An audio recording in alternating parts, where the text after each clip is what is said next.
নমস্কার।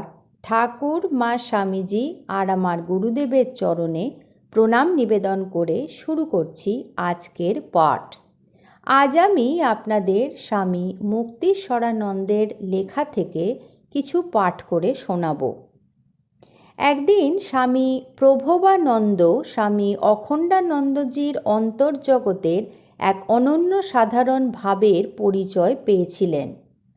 তাঁর কথায় আর একবার বেলুর মঠে তাঁর সঙ্গে দেখা হয়। তখন আমি ও সিস্টার ললিতা মঠে রয়েছি। গঙ্গাধর মহারাজ বললেন, আমি হচ্ছি যশোদা। তিনি একটি শাড়িও পরেছিলেন।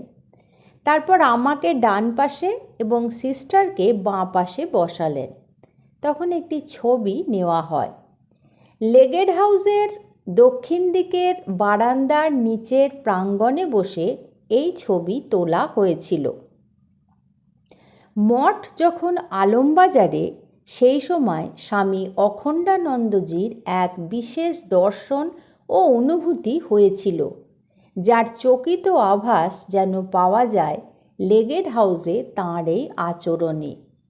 স্বামী অখণ্ডানন্দজি লিখেছেন, শেষ রাত্রে যখন একটু চক্ষু বুজিয়াছি, দেখি সম্মুখে একটি হামা দেওয়া সজীব নাড়ুগোপাল, যেন একখানি বড় নীলকান্তমণি কুঁদিয়া গঠিত।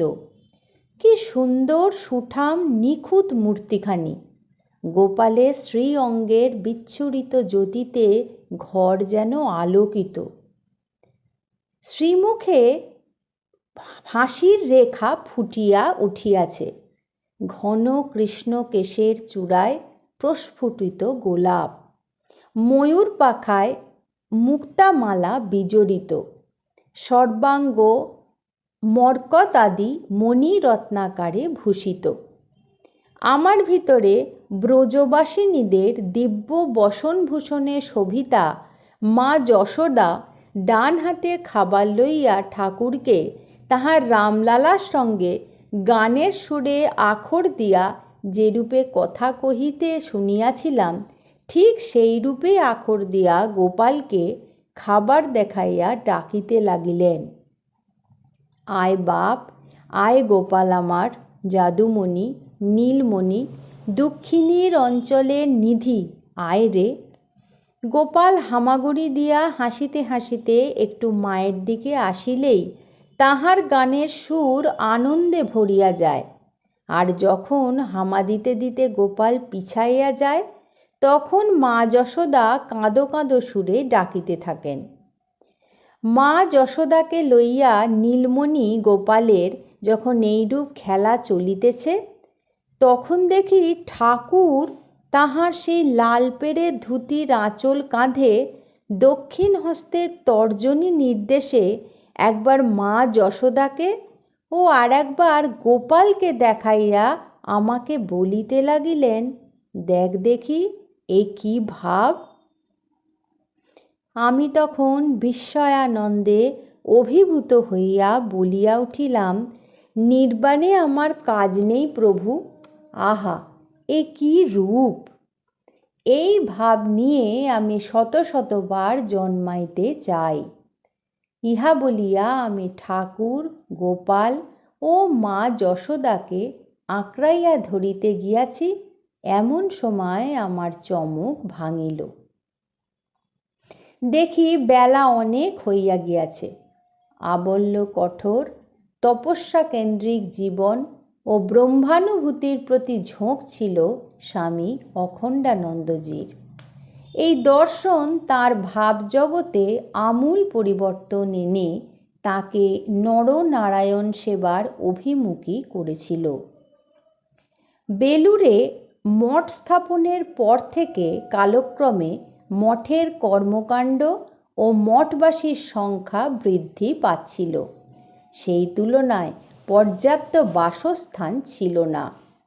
লেগেড হাউস মঠের অন্তর্ভুক্ত হওয়ার পর সেই অভাব অনেকটাই দূর হয়েছিল। প্রথম থেকেই এখানে সাধুরা বসবাস করে আসছিল।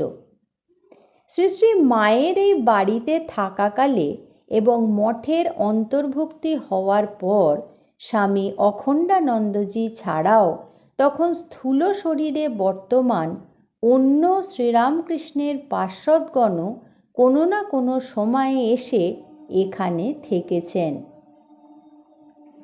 রামকৃষ্ণ সঙ্গে কেদার বাবা নামে সুপরিচিত স্বামী অচলানন্দ এক সময়ে লেগেড হাউসে থাকতেন। তিনি স্বামী বিবেকানন্দের মন্ত্রশিষ্য ছিলেন এবং 1902 সালের মে মাসে বৈশাখী পূর্ণিমার দিন বেলুর মঠে স্বামীজির কাছে তাঁর সন্ন্যাস হয়। স্বামী অচলানন্দ ছিলেন কাশী রামকৃষ্ণ মিশন সেবাশ্রমের অন্যতম প্রতিষ্ঠাতা। 1909 সালে রামকৃষ্ণ মিশনের রেজিস্ট্রেশনের সময় তিনি প্রভূত শ্রম স্বীকার করেছিলেন। 1910 সালের 24শে অগস্ট থেকে তিনি রামকৃষ্ণ মঠের অন্যতম ট্রাস্টি ও রামকৃষ্ণ মিশনের গভর্নিং বডির সভ্য নির্বাচিত হন। 1938 সালে তাঁকে রামকৃষ্ণ মঠ ও মিশনের সহাধ্যক্ষ পদে অভিষিক্ত করা হয়। তিনি শ্রী শ্রী ঠাকুরের প্রায় সকল সন্ন্যাসী শিষ্যের ঘনিষ্ঠ সম্পর্কে আসার ফলে তাঁদের আধ্যাত্মিকভাবে অনুপ্রাণিত ছিলেন। তিনি সুযোগ পেলেই ভক্তদের কাছে তাঁদের প্রসঙ্গ করতেন। সাধন ভজনে তার গভীর নিষ্ঠা ছিল। আজ এই পর্যন্তই। পরবর্তী পর্বে আমি আপনাদের এই রকমই কিছু ঘটনা শোনাব। ঠাকুর মা স্বামীজি আর আমার গুরুদেবের চরণে আপনাদের সর্বাঙ্গীন মঙ্গল কামনা করি। আপনারা সকলে ভালো থাকুন, সুস্থ থাকুন। নমস্কার।